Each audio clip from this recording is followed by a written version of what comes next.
Good morning mga birds. Bali may isi-share nga pala ako sa inyo ngayon na kunting kaalaman about sa motor natin.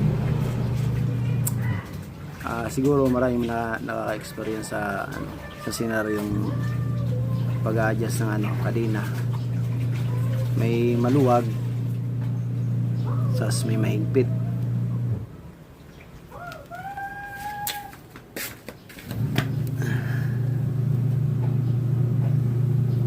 So pinaikot mo, may maluwag,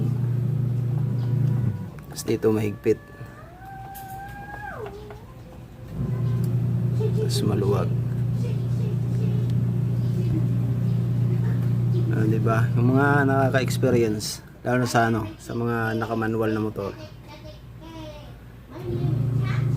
nakakainis yung ganun eh. Kaka-adjust mo pa lang, tapos pagtingin mo may mahigpit, may maluwag. Nakakasira ng kadena yun eh pag ganun.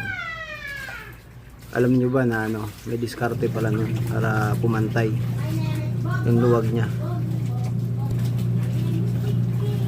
Yan sa akin, nagawa ko na to eh. Pares na sila ng play.